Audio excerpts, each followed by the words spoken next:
ஆண்டவரை இயேசு கிறிஸ்துவின் நாமத்தினாலே உங்களை வாழ்த்துகிறேன். இதோ இந்த 9வது உபவாச நாளுக்கும் கூட கர்த்தர் நம்மை நடத்தி வந்த எல்லா இரக்கங்களுக்காக நான் கர்த்தரை ஸ்தோத்திரிக்கிறேன். மறுசீரமைப்பை குறித்து அநேக காரியங்களை ஒவ்வொரு நாளுமாக தியானித்து வருகிறோம். We are meditating upon the series of restoration. ஒவ்வொரு நாளும் மறுசீரமைப்பு என்பது கர்த்தர் வாக்கு பண்ணியிருக்கிறார். மறுசீரமைப்பின் நோக்கம்தான் என்ன, தனிப்பட்ட மறுசீரமைப்பு என்ன, இப்படி அநேக தலைப்பின் கீழ் நாம் தியானித்து வந்திருக்கிறோம். இப்போதும் கூட நான் விசுவாசிக்கிறேன், கர்த்தர் எவ்வளவு அருமையாய் சில காரியங்களை காட்டி கொடுத்தார். ஆச்சரியமாக இருந்தது. இன்றைக்கு அவைகளை உங்களோடு கூட நான் பகிர்ந்து கொள்ள வாஞ்சிக்கிறேன். எனக்கு நிச்சயமாக தெரியும் இது ஒரு நாளில் முடியாது. இருப்பினும் கூட நான் வேகமாக கூட முடிக்க முயற்சி செய்யாமல், ஒருவேளை இன்றைக்கு நாளைக்கு அல்ல மறுநாள் தேவைப்பட்டாலும் இதை நாம் பயன்படுத்தி கொள்ளலாம். நம் எல்லோருடைய மறுசீரமைப்புக்கு இவைகள் பெரிய ஒத்தாசையாக இருக்கும். ஒருவேளை இந்த வீடியோவை பார்க்கிற கர்த்தருடைய பிள்ளைகளுக்கும் கூட அவர்களின் தேவைகளுக்கு நிச்சயமாக பிரயோஜனமாக இருக்கும் என்று நான் கிறிஸ்து இயேசுவுக்குள் விசுவாசிக்கிறேன். சரி, கவனிங்க.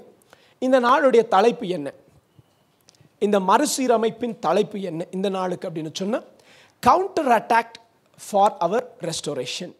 Counter attack for our restoration. மறுசீரமைப்புக்கு எதிராக வரக்கூடிய தாக்கங்கள். மறுசீரமைப்புக்கு எதிராக வரக்கூடிய தாக்கங்கள். தேவன் உண்மை உள்ள கர்த்தர். நாம் மனம் திரும்பி அறிக்கை செய்து விட்டுவிட மனதாய் இருந்து அவர் பிரசன்னத்துக்கு வந்து, அப்பா நான் இழந்து போனேன், என்னை மறுபடியும் பெற்றுக்கொள்ளும்படி செய்யும் என்று கேட்டால் தகப்பன் நிச்சயமாகவே அதற்காய் நமக்கு சொல்லுங்க உதவி செய்கிறவர் தான், இல்லையா? உதவி செய்கிறவர் தான். அப்படி இருக்கிற போது கர்த்தர் உதவியை செய்ய ஒரு பக்கமாய் நமக்கு கிருபை காண்பித்தாலும், இந்த மறுசீரமைப்பை நீங்களும் நானும் பெற்றுக்கொள்ளக்கூடாது என்று சொல்லி பிசாசு போராட்டம் நடத்தத்தான் செய்வான். உங்களுக்கு புரியுதா? கர்த்தர் செய்ய நினைக்கிறது யாரும் தடுக்க முடியாது பிரதர். கரெக்ட், அதில் எந்த சந்தேகம் எனக்கும் இல்லை. ஆனால் பிசாசு எப்படி தடை உங்களுக்கு கொண்டு வர நினைப்பான் என்பதை வாய்ப்புண்டான வேதம் அதையும் நமக்கு காட்டி கொடுக்குது. புரியுதா உங்களுக்கு? He will, when God tries to do something in our life, தேவன் நம் வாழ்க்கையில் நாம் இழந்ததை கொடுக்க விரும்புகிற போது நிச்சயமாக கொடுப்பார். யாரும் தடுக்க முடியாது. பக்கத்து வீட்டுக்கார் தடுக்க முடியாது, உங்களை பிடிக்காதவங்க தடுக்க முடியாது, உங்களை பார்த்து சபித்தலன வார்த்தைகளை சொல்லுகிறவர் தடுக்க முடியாது, பிசாசும் தடுக்க முடியாது. ஆனால் இந்த பிசாசு யாரை கொண்டு தடுக்க முடியும் தெரியுமா? நம்மை கொண்டே தடுக்க முடியும். இதை குறித்து தான் நாம் எச்சரிக்கையாக இருக்க வேண்டும். Counter attacks for our restoration. நம்முடைய மறுசீரமைப்பை பெற்றுக்கொள்ளக்கூடாத படி பிசாசுடைய தந்திரங்கள், அவனுடைய காரியங்கள் என்ன, இவைகளைத்தான் தியானிக்க போகிறோம். வாசிக்கலாம். 2 கொரிந்தியரின் புஸ்தகம் 2ஆம் அதிகாரம் 11ஆம் வசனம். Book of 2 Corinthians chapter 2 verses 11. 2 Corinthians chapter 2 verses 11. சாத்தானாலே நாம் மோசம் போகாதபடிக்கு, சாத்தானாலே நாம் மோசம் போகாதபடிக்கு அப்படி செய்தேன் அவனுடைய தந்திரங்கள் நமக்கு தெரியாதவைகள் அல்லவே, நமக்கு தெரியாதவைகள் அல்லவே என்று நாம் பரிசுத்த வேதாகமத்தில் வாசிக்கிறோம். அருமையான கர்த்தருடைய பிள்ளைகளே, கவனித்து கேளுங்கள். பிசாசுடைய தந்திரங்களை நாம் அறியாமல் இருக்கக்கூடாது. ஏன் என்று சொன்னால், அவன் ஏதாகிலும் ஒரு தந்திரத்தை பயன்படுத்தி நம்முடைய மறுசீர் அமைப்பை தடுக்க எல்லா வாய்ப்புகளும் உண்டு. இந்த வசனத்தை ஏன் குறிப்பாக எடுத்து சொல்லுகிறேன் என்று சொன்னால், கவனிங்க. கொரிந்து பட்டணத்தில் முதல் நிருபத்தை பவுல் அவர்களுக்கு எழுதுகிற போது, ஒரு சிலரின் நடத்தையின் நிமித்தம், ஒரு சிலரின் பாவங்கள் நிமித்தம் அப்போஸ்தலனாகிய பவுல் சொல்லுகிறார், அவர்களை கூட்டத்திலிருந்து, சபையிலிருந்து விலக்கி வைங்க, அவங்கள தள்ளிடுங்க. அவன் இருப்பானால் மற்றவங்களுக்கும் விசுவாசத்துக்கு இடரலாய், அவர்களுடைய பரிசுத்தத்துக்கு தடையாக இருப்பான், அவனை தள்ளிடுங்கன்னு சொல்லியாச்சு.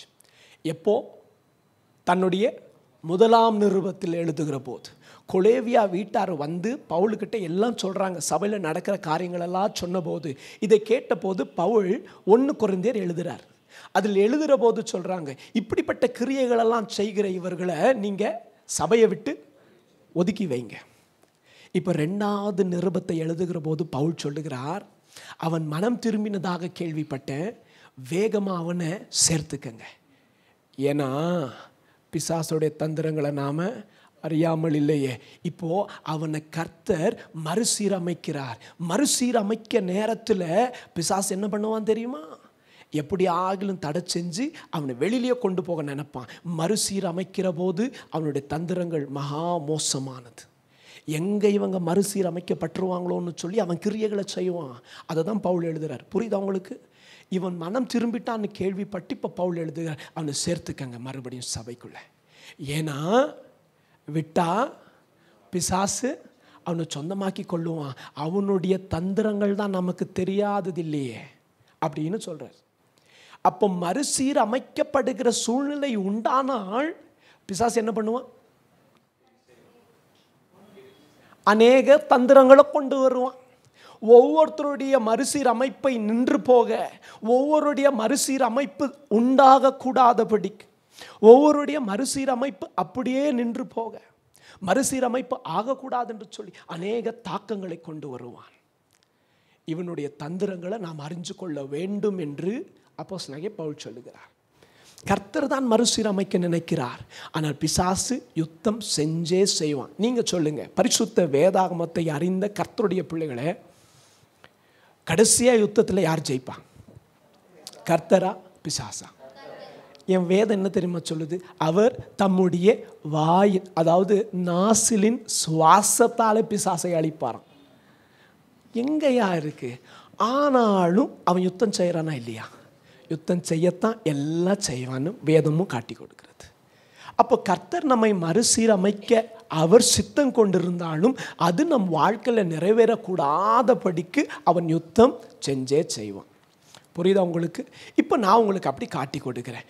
ஒரு மறுசீரமைக்க எழும்பின ஒரு சந்ததி, மறுசீரமைக்க எழும்பின கர்த்தருடைய பிள்ளைகள், மறுசீரமைக்க கர்த்தர் சித்தம் கொண்டதினால் பிள்ளைகளெல்லாம் அதற்கு செவி கொடுத்த போது கர்த்தர் என்ன உணர்த்துறார்? நான் உங்களை எல்லாரையும் மறுசீரமைக்கிறேன். வாக்கு பண்ணியிருக்கிறாரே மறுசீரமை பண்ணிட்டு. அப்படி கர்த்தர் கிரியைகளை தொடங்கின மாத்திரத்தில் என்னமும் தொடங்கும். அந்த மறுசீரமைப்பு இந்த பிள்ளைகளுக்கு வரக்கூடாதுன்னு சொல்லி எதிர்ப்புகளும் தொடரும். மறுசீரமைப்பின் எதிர்ப்புகள், புரியுதா உங்களுக்கு? மறுசீரமைப்புக்கு எதிர்ப்புகள், இதுதான் பிசாசுடைய தந்திரம். என்னெல்லாம் தந்திரம் வச்சிருக்கிறான்? இங்கிலீஷில் என்ன எழுதியிருக்கு தெரியுமா? இன்னொரு வருஷனில் படித்தேன், டிசைன்ஸ்ன்னு எழுதியிருந்துச்சு. இந்த டிசைன்ஸ் எல்லாம் நமக்கு தான் தெரியாதது இல்லையே. ஹி ஹேஸ் சம் டிசைன்ஸ் இல்லையா? எனக்கு தெரியாது, இன்றைக்கி தான் ஃபஸ்ட்டு டைம் நான் பார்த்தேன். இட் இஸ் ரிட்டன் ஆஸ் சைட்டன்ஸ் டிசைன்ஸ், மெனி பேட்டர்ன்ஸ். சரி, இப்போ அதில் ஒரு சில காரியங்களும் உங்களுக்கு காட்டி கொடுக்க ஆசைப்படுகிறேன். நம்ம எல்லோருக்கும் நல்ல அறிமுகமான ஒரு புஸ்தகம், ரொம்ப அருமையான புஸ்தகம். இன்றைக்கி பெரிய அநேக வெளிப்பாடுகளை கர்த்தர் காட்டி கொடுத்தார். எனக்கு ஆச்சரியமாக இருந்துச்சு. ஒரு சில காரியங்களை உங்களுக்கு இன்றைக்கி காட்டி கொடுக்க ஆசைப்படுகிறேன். இப்போ இதெல்லாம் எங்களுக்கு தெரியும் பிரதர்ன்னு சொல்லாதீங்க, போக போக யூ வில் அண்டர்ஸ்டாண்ட். சரியா? நம்ம எல்லாருக்கும் அதிகமாய் அறிந்த ஒரு மனிதன் நெஹெமியா என்கிற ஒரு மனிதன். இவர் தன் பட்டணம் பாழாய் இருக்கிறதை கேள்விப்பட்டு, பட்டணத்தின் மதில்களெல்லாம் பாழாய் இருக்கிறதை கேள்விப்பட்டு, ஐயோ மதில் இல்லாத பட்டணம் எந்த நேரமும் சத்துரு கைக்கு பிடிப்படுமே, என் கர்த்தருடைய ஜனங்கள் சௌக்கியமாக இருக்க வேண்டுமே என்று நினைத்தான். நெஹெமியா இருக்கிறது ராஜாக்கிட்ட. அவர் அங்கவே அவருடைய வாழ்க்கை ஆச்சு, அவர் உத்தமமாச்சு, நானாச்சு, கர்த்தராச்சுன்னு உட்கார்ந்து இருக்கலாம். He was inspired by God. He was moved in his spirit. உபவாசித்தான். அநேக நாட்கள் உபவாசித்து அழுது ஜெபித்து கொண்டிருந்தான். ஐயோ ஆண்டவரே, எங்கள் பட்டணம் இப்படி பாழாய் கிடக்கிறதே, நாங்கள் எப்படி இங்கே ராஜபோஜனத்தை சாப்பிட்டு கொண்டு எப்படி எல்லாம் மறந்திருக்க முடியும்? அங்கே இருக்கிறவங்களுக்கு யாருக்கும் உணர்வு வரல. இங்கே இருக்கிற ஒரு ஆளுக்கு உணர்வு வருது. எழும்பி போகிறார். நெஹெமியா கடந்து போகிறார். கடந்து போய் உங்களுக்கு தெரியும், ஜனங்கள் எல்லாம் முதலாவது அலங்கத்தை எல்லாம் பரிசோதிக்கிறார். பின்பு வந்து ஜனங்களுக்கு சொல்லுகிறார், வாருங்கள் நாம் எழுந்து கட்டுவோம், நம்மேல் இருக்கிற இந்த நிந்தனையை நீக்குவோம் என்று சொல்லுகிறான். ஆவியில் ஏவப்பட்ட அநேக மூப்பர்களும் அவனோடு இணைந்து கொண்டார்கள். ஆவியில் அசைக்கப்பட்ட எல்லா கர்த்தருடைய பிள்ளைகளும் நெகேமியாவோடு கைகோர்த்தார்கள். பிள்ளைகள் எல்லாரும் இப்போ எந்த செயலை செய்ய எல்லாரும் ஒன்று சேர்ந்தாங்க? அலங்கத்தை கட்டி அந்த பட்டணத்தை மறுசீரமைக்க. நாம் எல்லாருமே நெகேமியான்னு நினச்சிட்டா என்ன நினச்சிட்டோம்? அலங்கத்தை கட்டினோர். நானே அப்படி தான் நினச்சிட்டு இருந்தேன். He is something more then that. I will show you. நல்லா கவனிங்க. அவன் அதையுண்டு மேலான காரியங்களை செய்ததை நான் உங்களுக்கு காட்டி கொடுக்குறேன். இப்போ இவர் எல்லா பிள்ளைகளையும் அழைத்து கொண்டு நாம் இந்த பட்டணத்தை மறுசீரமைக்கலாம் என்று சொல்லியாச்சு. பிள்ளைகள் எல்லாரும் கரங்களை கோத்துக்கிட்டாங்க. இப்போ கிரியை செய்ய ஆரம்பித்தாங்க. என்ன ஆகுது? கிரியை செய்ய ஆரம்பித்த மாத்திரத்தில், மறுசீரமைக்கணும்னு தொடங்கின மாத்திரத்தில் வாசிக்கலாம். நெகேமியா புஸ்தகம் 4 அதிகாரம் வசனம் 1 தொடங்கி. நாங்கள் அலங்கத்தை கட்டுகிற செய்தியை சன்னபல்லாத் கேட்டபொழுது அவன் கோபித்து எரிச்சலடைந்து யூதரை சக்கந்தம் பண்ணி. நல்லா கவனிக்கணும். எல்லா ஒவ்வொரு வார்த்தைக்கும் நிறைய காரியங்கள் உண்டுங்க. நாங்கள் வேலையை அலங்கத்தை கட்டுகிற செய்தியை நாங்கள் 1 வசனம் வாசிங்க. நாங்கள் அலங்கத்தை கட்டுகிற செய்தியை சன்னபல்லாத் கேட்டபொழுது அவன் கோபித்து எரிச்சலடைந்து யூதரை சக்கந்தம் பண்ணி. அந்த அற்பமான யூதர் செய்கிறது என்ன? அவர்களுக்கு இடம் கொடுக்கப்படுமோ? இங்கிலீஷில் வாசிங்க. ஸ்டார்டட் அப்படின்னு இருக்கும். when we started to rebuild ன்னு இருக்கும். that is the key word actually there. when we started. நான் வாசிக்கட்டும். when Sanballat heard that we Jews had begun rebuilding the wall. start. when we started to rebuild the wall. இப்போதான் என்ன பண்ணுறாங்க? மறுசீரமைப்பின் ஆரம்பம். மறுசீரமைப்புக்கு ஆரம்பித்த உடனே இவங்க வந்துட்டாங்க. வந்துட்டு என்ன சொன்னாங்க? First attack. என்ன அட்டாக்கு? மறுசீரமைக்கிறத கேள்விப்பட்ட உடனே பிசாசுகளுக்கெல்லாம் நடுக்கம் வரும். அவங்க மறுபடியும் நம்முடைய வாழ்க்கைக்கு விரோதமாக கிரியேட் செய்ய தீவிரிப்பாங்க. தெரியுமா? நீங்கள் நம்புறீங்களா? ஐயா, நமக்காக கர்த்தர் தம்முடைய தூதர்களை கட்டளிட்டு இருக்கிறாருன்னு. தானியேல் ஜெபிச்சா தூதன் வருவார். இதெல்லாம் நம்புறோம் தானே? இயேசு வனாந்திரத்தில் எல்லா உபத்திரவங்களும் முடித்த பின்பு தேவதூதன் வந்து அவருக்கு பணிவிடை செய்தார்கள். கெத்செமனேத்தில் ஜெபித்து கொண்டிருந்த போது கடைசியாக தேவதூதன் வந்து அவரை பலப்படுத்தினார். இவைகளெல்லாம் வாசிக்கிறோமே. இதே போலதான் எவ்விதமாய் தேவன் தம்முடைய தூதர்களை செயல்படுத்தி கொண்டிருக்கிறாரோ அதே போலத்தான் பரிசுத்த வேதாகமத்தில் நாம் பார்க்கிற போது சாத்தானும் கூட தன்னோடு கூட விழுந்த மற்ற தூதர்களை, இவங்களெல்லாம் பிசாசுகள், இவங்களை கொண்டு அநேக கிரியைகளை செஞ்சுக்கிட்டு இருக்கிறான். இப்போ நாம் கட்ட ஆரம்பிச்சிட்டோன்னு கேள்விப்பட்ட மாத்திரத்தில் இப்போ தான் தொடங்குறோம். தொடங்கத்திற்கு வருகிற ஃபர்ஸ்ட் அட்டாக் என்ன பண்ணாங்க? வாசிக்கலாம். இல்லைங்க, it would say they began to mock. அவர்கள் முதல்ல செஞ்சது என்ன தெரியுமா? கேலி செஞ்சாங்க. என்ன பண்ணாங்க? இவங்க கட்டப்பட ஆரம்பித்த உடனே என்ன பண்ணாங்க? கேலி பண்ணாங்க. இவங்க என்னத்தை கட்டிட முடியும்? ஏதோ 21 நாள் உபவாசமாக இவங்க வந்துட்டு என்ன பண்ணிடுறாங்களாம்? மறுபடியும் எழும்பி கட்ட போகிறாங்களாம். என்னமோ இவங்க குடும்பங்களெல்லாம் மறுபடியும் மறுசீரமைஞ்சிட போதான். என்னமோ இவங்க ஆவிக்குரிய வாழ்க்கையெல்லாம் மறுசீரமைஞ்சிட போதான் அப்படின்னு பிசாசு உங்கள் இருதயத்தில், உங்கள் மனதில் அவனே சொன்னாலும் இல்லை யார் மூலமாக சொன்னாலும் சரி, நாம் மறுசீர் அமைக்க தொடங்குற போதே என்ன தான் பேசுவாங்க? என்னதான் பேசுவான் பிசாசு? கேடி பேசுவான். First thing he will mock us, he will ridicule us. வாஸ்து பாருங்க என்னெல்லாம் சொன்னாங்க அவங்க. அந்த அற்பமான யூதர் செய்கிறது என்ன? அற்பமா? நம்ம அற்பந்தாயா? எங்க தொடக்கம் அற்பந்தாயா? ஆரம்பம் அற்பந்தாயா? அற்பமான யூதர்கள் செய்கிறது என்ன? அவர்களுக்கு இடம் கொடுக்கப்படுமோ? பலியிடுவார்களோ? ஒரே நாளில முடித்து போடுவார்களோ? சுட்டரித்து போடப்பட்ட மண்மேடுகளான கற்களுக்கு உயிர் கொடுப்பார்களோ? இவர்கள் இடித்து போன இந்த மண்மேடுகளுக்கெல்லாம் உயிர் கொடுப்பாரோ என்று தம் சகோதரர்களுக்கு சமாரியாவின் சேனைக்கு முன்பாக சொன்னார். அப்போது அம்மோனியனாகிய தொபியா அவன் பக்கத்தில் நின்று, அவர்கள் கட்டினாலும் என்ன, ஒரு நரி ஏறி போனால் அவர்களுடைய கல் மதில் இடிந்து போகும் என்றான். அதுக்கு அவங்க சொல்கிறாங்க, அது என்ன பெரிய விஷயம், ஒரு சின்ன நரி ஓடுனாலும் அந்த மதிலெல்லாம் இடிஞ்சு விழுந்துருங்க, இதெல்லாம் ஒன்றும் பண்ண முடியாதுங்க. பிசாசு முதலாவது எப்படி அட்டாக் பண்ணுவான் தெரியுமா? நம்மை டிஸ்கரேஜ் பண்ணுவான். என்ன நடந்துட போகுது உனக்கு, சாயங்காலம் வேற வேலை வெட்டியெல்லாம் விட்டு ஓடுறிய, என்ன நடக்கும்?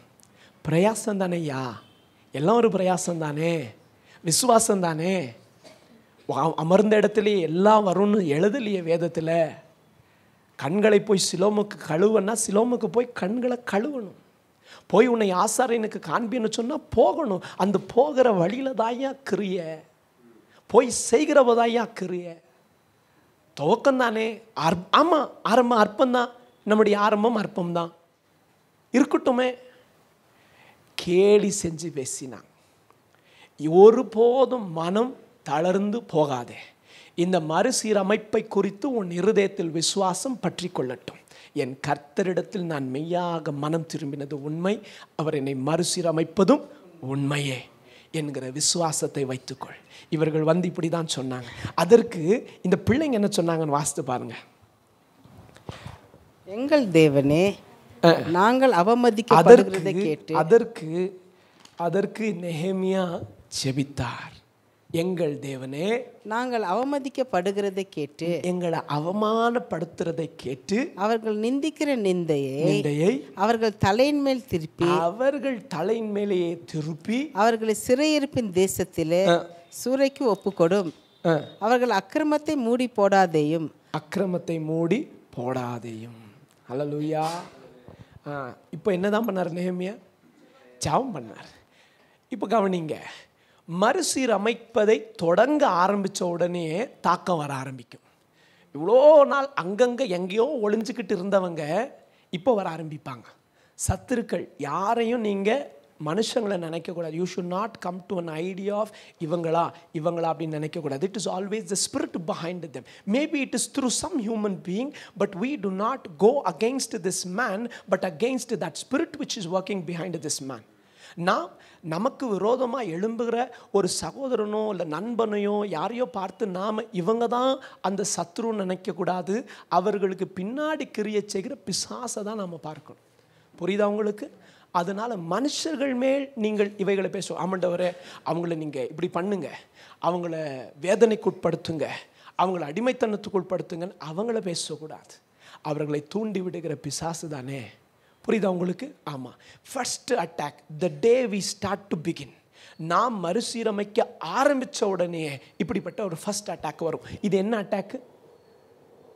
டிஸ்கரேஜ் பண்ணுற அட்டாக், உங்களால் முடியாதுங்கன்னு சொல்கிற அட்டாக், இது பிரயோஜனம் இல்லைங்கன்னு சொல்கிற அட்டாக், எதுவும் மாறாதுங்கன்னு சொல்கிற அட்டாக். ஒருவேளை உங்கள் மனசுலேயே யாரும் சொல்லலை, எங்கள் மனசுலேயே கூட அப்படி படுதுன்னா நல்லா தெரிஞ்சுக்க, அது கர்த்தரால் உண்டாகுகிற எண்ணம் அல்ல. இல்லை, we are working out by faith. நமக்கு விசுவாசம் உண்டு, கர்த்தர் நம் ஜெபங்களை கேட்பாருங்க அப்படின்னு சொல்லி தான் இதை ஆரம்பித்து நம்ம தொடர்ந்து நடத்திக்கிட்டு இருக்கணும் இல்லையா? சரி, நல்லா கவனிங்க. the first attack was that. now second attack எப்போ அடுத்தது வந்துச்சு தெரியுமா? வாசிக்கலாம். 4ஆம் அதிகாரம் 7ஆம் வசனம். ஃபர்ஸ்ட் அட்டாக் எப்போ ஸ்டார்ட் பண்ணுறப்போ. இப்போ ரெண்டாவது அட்டாக் எப்போ? வாசிங்க. 4ஆம் அதிகாரம் 7ஆம் வசனம். எருசலேமின் அலங்கத்தை கட்டுகிற வேலை வளர்ந்துகிட்டு இருக்கு. இப்போ இதில் என்ன தெரியுமா எழுதிருந்துச்சு? ஹாஃப் பில்ட்னு எழுதிருந்துச்சு. பாதி முடிச்சுட்டு இருந்தாங்க. வாசிங்க. வளர்ந்திருக்கிறது என்றும் இடிக்கப்பட்ட இடங்கள் அடைப்பட்டு வருகிறது என்றும் சன்பலாத்தும் தொபியாவும் அரேபியரும் அம்மோனியரும் அஸ்தோத்தியரும் கேட்டபொழுது அவர்கள் மிகவும் எரிச்சலாகி. இப்போ என்ன வந்துச்சு இவங்களுக்கு? அப்போ கேலி வந்துச்சு இவங்களுக்கு. ஆரம்பத்தில் என்ன, நம்ம ஆரம்பம் அற்பமாக இருந்துச்சு. இப்போ இவங்க கொஞ்சம் கொஞ்சமாக என்னங்க ஜோம் பண்ணுறாங்க, என்ன உபவாசிக்கிறாங்களே, என்ன முன்னாடியெல்லாம் ஃபோன் பார்த்துட்டு இருந்த பிள்ளை பார்க்க மாட்டேன்றானே, என்ன முன்னாடியெல்லாம் படுத்து தூங்குறவன் ஜம் பண்ணுறானே, என்ன முன்னாடியெல்லாம் வேதத்தை வாசிக்காதவன் வேதம் வாசிக்கிறானே. நான் நினச்சேன் ஏதோ பழக்கம், போயிட்டு வரான், போட்டோ விட்டு பார்த்துக்கிடலான்னு நினச்சேன். இப்போ பார்த்தா இந்த பிள்ளை என்ன கொஞ்சம் ஜப வாசம் வருதே வீட்டிலேருந்து, என்ன கொஞ்சம் அக்கினி புகையாக வர மாதிரி இருக்கே அப்படின்னு பார்த்த உடனே இப்போ பிசாசுக்கு என்ன ஆகும்? எரிச்சல் வரும்.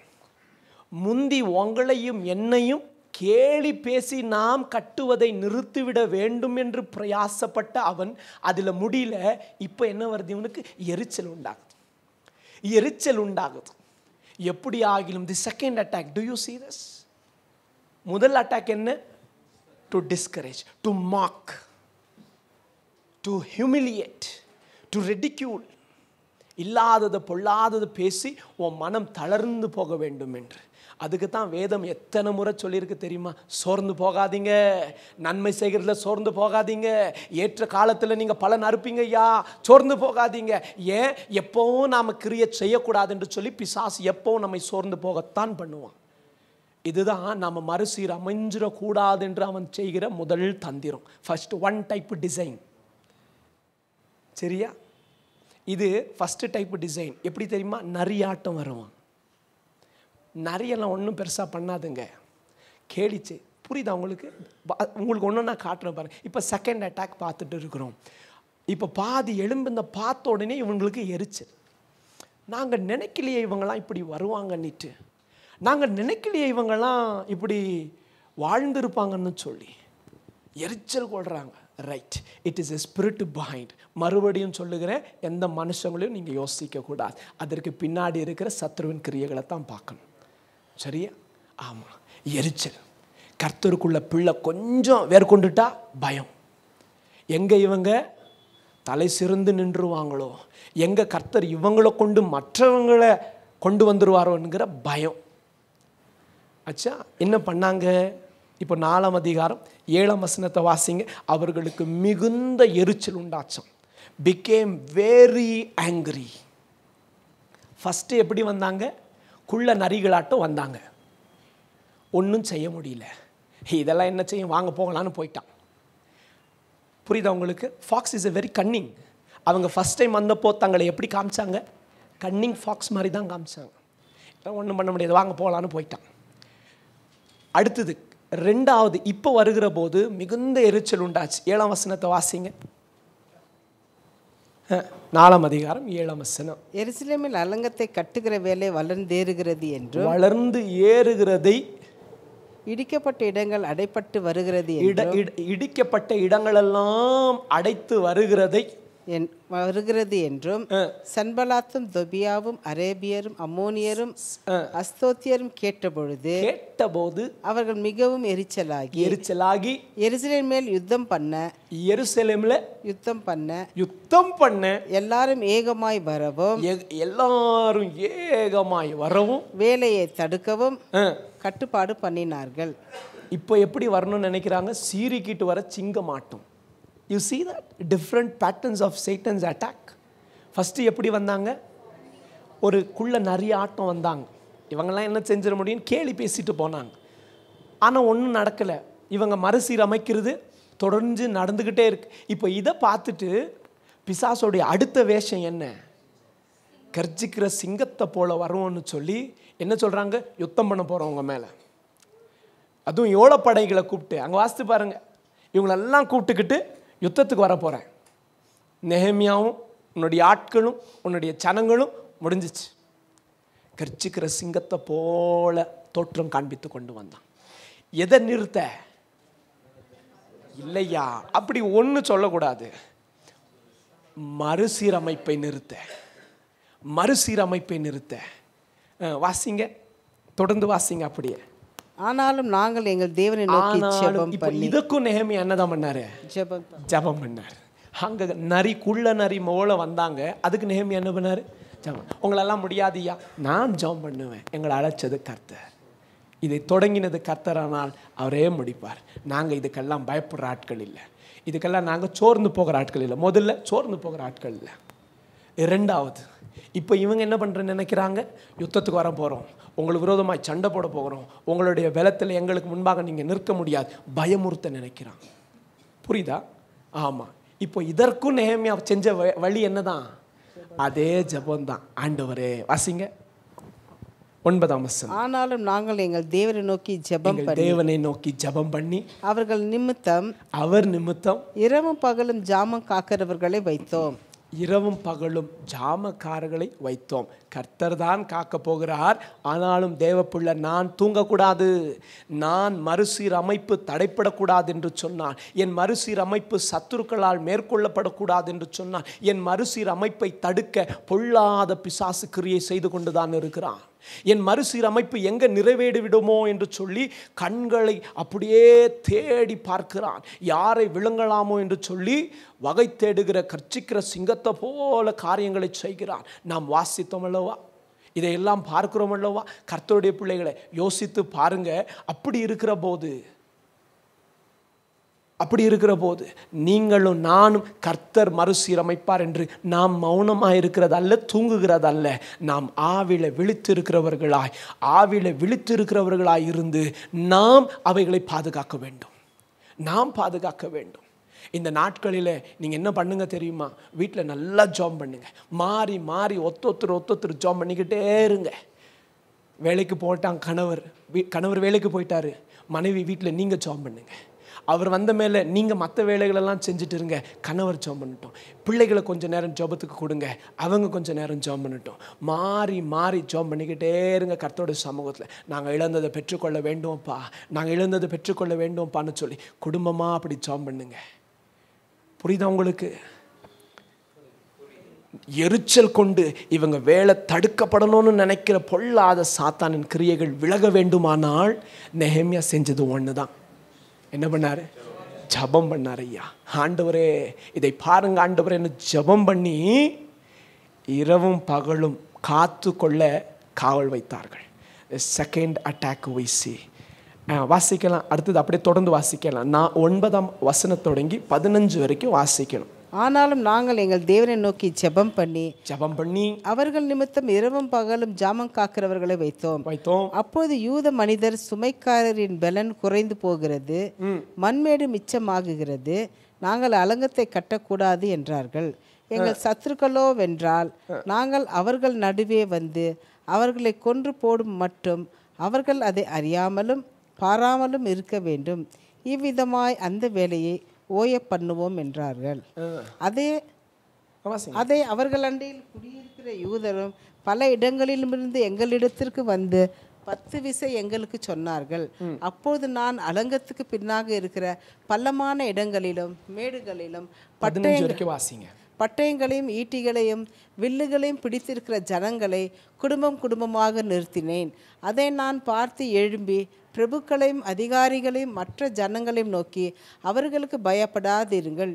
நீங்கள் மகத்துவமும் பயங்கரமுமான ஆண்டவரை நினைத்து உங்கள் சகோதரருக்காகவும் உங்கள் குமாரருக்காகவும் உங்கள் குமாரத்திகளுக்காகவும் உங்கள் மனைவிகளுக்காகவும் உங்கள் வீடுகளுக்காகவும் யுத்தம் பண்ணுங்கள் என்றேன். எங்களுக்கு செய்தியை தெரிய வந்ததென்றும் தேவன் அவர்கள் ஆலோசனை அபத்தமாக்கினார் என்றும் எங்கள் பகைஞர் கேட்டபொழுது நாங்கள் எல்லாரும் அவரவர் தங்கள் வேலையை செய்ய அலங்கத்துக்கு திரும்பினோம். They still continued their work. They prayed, they worked. They prayed, they worked.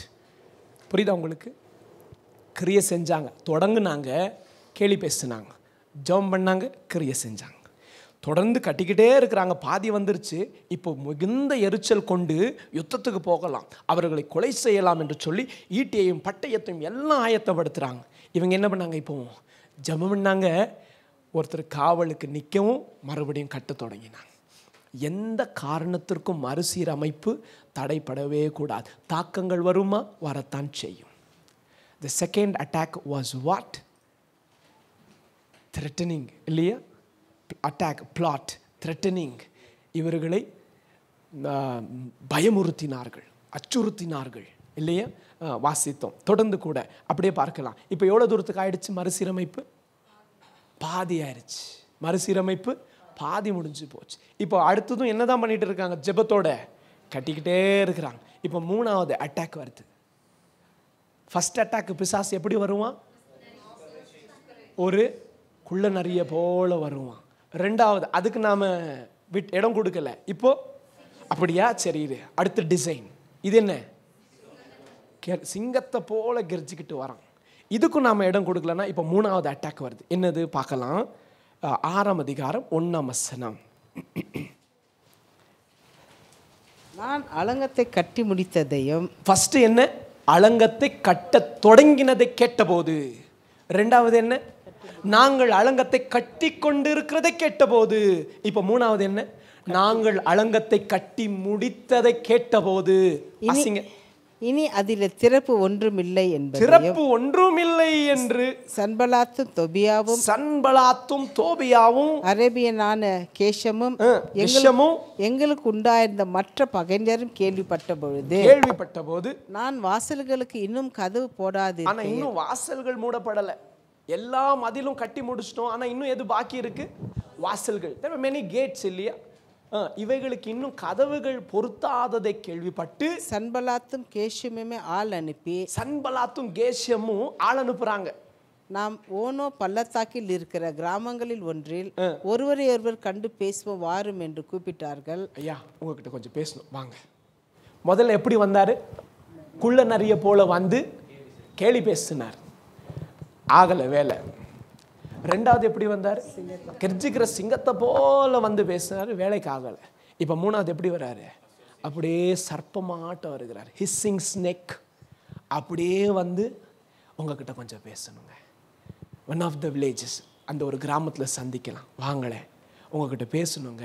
நாங்கள் என்னங்க கேட்டோம் உங்ககிட்ட பேசணும். உங்கள் உறவு தானே கேட்குறோம், வாங்களேன். பார்த்தீங்களா சாத்தானுடைய தந்திரங்களை பார்க்குறீங்களா? எதுக்கு இதெல்லாம் செய்கிறான்னு சொல்லு கர்த்தருடைய பிள்ளைய. நீ மறுசீர் அமைஞ்சிடக்கூடாது, நீயும் உன் பிள்ளையும் சுகமாய் அந்த பட்டணத்துக்குள் வாசம் செய்யக்கூடாது என்று சொல்லி, சத்துருக்கள் உன்னை மேற்கொள்ளக்கூடாது என்று சொல்லி, சத்துருக்கள் எப்படி ஆகிலும் உனக்குள்ள வந்துடணும், மறுபடியும் உன் பட்டணம் தலை சிறந்து நிற்கக்கூடாதுன்னு சொல்லி இப்போ எப்படி வந்து பேசுகிறான்? அப்படியே சர்ப்பத்தை போல தந்திரமாய் பேசுகிறான். உங்ககிட்ட பேசணும். வாசிங்க, தொடர்ந்து வாசிங்க. நான் ஒருவரை ஒருவர் கண்டு பேசுவோம் வாரும் என்று கூப்பிட்டார்கள். அவர்களோ வென்றால் எனக்கு பொல்லாப்பு செய்ய நினைத்தார்கள். அவர்கள் எனக்கு பொல்லாப்பு பேச நினைக்கிறாங்க. வசனம் சொல்லுது, அவங்க நாவில் என்ன வார்த்தையா இருக்கா? they may have words like butter but inside there is venom. அவர்கள் நாவுக்குள்ள என்ன இருக்கு? விஷம் இருக்கு. வஞ்சனையாய் பேசுகிறாங்க, ஆனா நாவில் என்ன இருக்கு? விஷம் இருக்கு. வாசிங்க. அப்போது நான் அவர்களிடத்திற்கு ஆட்களை அனுப்பி, நான் பெரிய வேலையை செய்கிறேன், நான் பேச்செல்லாம் கேட்டு அங்கிருந்து இறங்க முடியாது. கர்த்தருடைய பிள்ளையே, மறுசீரமைக்க நம்மை ஒப்பு கொடுத்து மறுசீரமைக்க பணியில் நம்மை நாம் ஈந்தினதினால் இப்போ யாரு கூப்பிட்டாலும் அந்த மறுசீரமைப்பின் வேலையை விட்டு இறங்கக்கூடாது. நல்லா பேசுகிறாங்களே பிரதர், நைஸாக பேசுனாங்க. எவ்வளோ நைஸாக பேசினாலும் அதுக்கு இடம் நீங்களும் நானும் கொடுக்கக்கூடாது. இல்லை, கர்த்தர் எனக்காக செய்ய நினைக்கிறது நான் பெற்றுக்கொள்ளும் வரையும் நான் அமைந்திருக்கக்கூடாது. அவங்க வஞ்சிக்க நினைக்கிறாங்க, நான் பெற்றுக்கொள்வதை இழந்து போகணும்னு நினைக்கிறாங்கன்னு சொல்லி அவன் புத்தியில் ஆவியில் உணர்ந்து கொண்டான். வாசிங்க. பெரிய வேலை செய்கிறேன், வரக்கூடாது, நான் வரக்கூடாதியா, நான் அந்த வேலையை விட்டு உங்களிடத்திற்கு வருகிறதினால் அது மினக்கட்டு போவானேன் என்று சொல்ல. பார்த்தீங்களா? அதை விட்டு வந்தா ஆகுமா? இது இங்கிலீஷ்ல என்ன எழுதிருக்கு? வாசிங்க. Why should the work stop? I am not ready to stop the work, and that is the zeal that God's child should carry if you are very serious about your restoration. உன்னுடைய மறுசீரமைப்பை குறித்து நீங்கள் உண்மையாகவே கரிசனை உள்ளவர்களானால் எக்காரணத்திற்கும் மறுசீர் அமைக்கும் வரைக்கும் கீழே இறங்கக்கூடாது. யார் கூப்பிட்டா? யாரு கூப்பிட்டாலும், புரியுதா உங்களுக்கு? யார் கூப்பிட்டாலும் வரேன் தம்பி, இப்போ அப்படியே வரேன் பாருங்க. உங்களுக்கு பிசாசு தானே, நான் அப்படி மாறி மாறி வேஷம் போட்டு வராங்க. கரெக்ட், நான் தான் சொன்னேன், பிசாசாவே வரமாட்டானே. அப்படி வந்தால் கண்டுபிடிச்சிடலாமே. அப்படி வரமாட்டானே. ஒவ்வொரு நாளைக்கு ஒவ்வொரு வேஷனில் போட்டு வரான் இல்லையா? ஒவ்வொரு நாளைக்கு ஒவ்வொரு வேஷம் போட்டு வரான். சிலர் நல்லா ரெடி ஆகிட்டாங்கன்னா அவங்க தானே இதுன்னு கூட நமக்கு தெரியாது. மனுஷருங்களையே பேசுகிறேன் நான் இல்லையா? எப்போ அது நீ தானா? ஆமாங்க, நாங்கள் ஃபோட்டோவில் வேறு மாதிரி இருந்தீங்களே, அது லைட்டாக அப்படி ஒர்க் அவுட் பண்ணிக்கிறது. அது இருக்கிறீங்களா? ஆமாம். நல்லா கவனிங்க கர்த்தருடைய பிள்ளைகளை. இப்போது இவர்கள் கேள்விப்பட்டு இறங்கி வாங்க, உங்ககிட்ட கொஞ்சம் பேசணுங்க. we want to have a meeting with you. he was not ready. நான் இறங்கி வந்தா வேலை நிற்கும், வர முடியாது. வாசிங்க, அடுத்தது வாசிங்க. அவர்கள் இந்த பிரகாரமாக 4 தரம் எனக்கு சொல்லி அனுப்பினார்கள். ஒரு முறை அல்லங்க, ஒரு முறை இறங்கிட மாட்டாங்க. எத்தனை முறை பேசினாங்க? 4 முறை பேசி இப்போ 5வது முறை வந்திருக்கிறார் ஒருத்தர். வாசிங்க. நானும் இந்த பிரகாரமாகவே அவர்களுக்கு இதே பிரகாரமா சொல்லி அமிச்சேன். ஒரு முறை இல்லை, 4 முறை அல்ல, 40 முறை வந்தாலும் கர்த்தருடைய பிள்ளை சொல்ல வேண்டிய வார்த்தை என்ன தெரியுமா? வர முடியாது. வாங்க, இந்த ஒரு வாரம்னா வாங்க எங்க கூட, இந்த ஒரு முறைன்னா வா பாப்பா, நம்ம எல்லாரும் சேர்ந்து போயிட்டு வரலாம். ஆமாம், இவங்களும் எவ்வளோ முறை கூப்பிட்டுட்டு இருக்கிறாங்க, எப்போ பார்த்தாலும் இல்லைன்னு சொல்ல மனசு கஷ்டமாக இருக்கு. இந்த ஒரு முறை போயிடுவாங்க கூட. போ, உன் மறுசீரமைப்பு நீ வருவதற்குள் அது அங்கே இருக்காது. சாத்தானுக்கு தெரியும் அவைகளை எப்படி சூறையாட வேண்டும் என்று சொல்லி. You think he will have mercy upon your work that you have done so far? I will tell you something that I personally experienced many times in my life. நான் அப்படியே கட்டுவேன். இது எல்லாருக்கும் அநேகருக்கு உண்டாக இருக்கலாம். அப்படியே கட்டுவோம். ஒரே ஒரு இடம் கொடுத்தா போதும், அவைகள் மறுபடியும் இல்லாமலே போயிடும். மறுபடியும் ஆரம்பத்திலேருந்து கட்டணும். கொஞ்சம் அப்படியே வளருவோம். ஏதாகிலும் நம்ம கொஞ்சம் கிறுக்குத்தனம் செஞ்சுட்டா மறுபடியும் விடும். என்ன பண்ணணும்? மறுபடியும் கட்டணும். கர்த்தர் உதவி செய்வாரா? செஞ்சுக்கிட்டே இருப்பார். ஆனால் காலத்துக்கு நீ என்ன பண்ண மாட்ட? கட்டி முடிக்க மாட்டேன். கட்டி முடிக்கவும் மாட்டேன், கொண்டாடவும் மாட்டேன். பிள்ளைகளும் குடும்பங்களும் உனக்குள் வந்து வாசமும் செய்யாது. It will just be like that. A greatest rebuilder you will be called, but never an accomplisher. I can't even imagine. பரலோகத்தில் என்ன பேர் கொடுப்பாங்க? A wonderful rebuilder. எங்க அப்படி சொல்றீங்க ஆண்டவரே? கட்டுனா கட்டுனா கட்டிக்கிட்டே இருந்தான், ஆயுசு முடிஞ்சு வந்துட்டான். என்னையா இது? நெகேமியாவே எழுந்திருச்சு நின்று கை தட்டிடுவார். எப்பா, கட்டுகிறதுல சந்தோஷம் எப்போ தெரியுமாடா? கட்டி முடிக்கிற போது தான் தம்பி. கட்டி முடிக்கிற போது. நாம் கட்ட தொடங்கி பாதியில் நிறுத்திட்டா வசனம் சொல்லுது நம்மை பார்த்து கேலி பேசுவாங்களாம். The Bible says, ஆரம்பிச்சான், கட்டி முடிக்க திராணி இல்லாதவனாய் போனான் என்று ஜனங்கள் இகழுவார்கள் நம்மை பார்த்து. அருமையான கர்த்தருடைய பிள்ளைகளே, இந்த காரணத்துக்கும் யாருடைய இழிவான பேச்சுகளுக்கும் எவ்வளவு நயவசமாய் பேசினாலும் அது யாரவன் தான் இருக்கலாம். உன்னுடைய மறுசீர் அமைப்பை அமிழ்ந்து போக பண்ண யாராலும் இருக்கலாம். கூட பிறந்தவங்களாலும் இருக்கலாம், கூடவே இருக்கிறவங்களா இருக்கலாம், யாராக வந்தாலும் இருக்கலாம். தனிப்பட்ட மறுசீர் அமைப்பை தடுக்க யாருக்கும் இடம் கொடுக்காதீங்க. குடும்பமாய் நீங்கள் மறுசீர் அமைக்கப்பட செபித்து பிரயாசப்பட்டு கொண்டிருந்தீங்கன்னா உங்கள் குடும்பத்துக்குள்ளே வேற யாரும் வர நீங்க விடாதீங்க. It is your family, you guard it. It is your children, you stand by the gates. It is your life, you rebuild it. You rebuild it. புரியுதா உங்களுக்கு? இப்போ அப்படியே வஞ்சனமாக வருகிறான். நம்ம இங்கே நிறுத்துவோம், நாளைக்கு இங்கேருந்து தொடங்குவோம். நம்ம எந்திரிச்சு நின்று ஜெபம் பண்ணலாம்.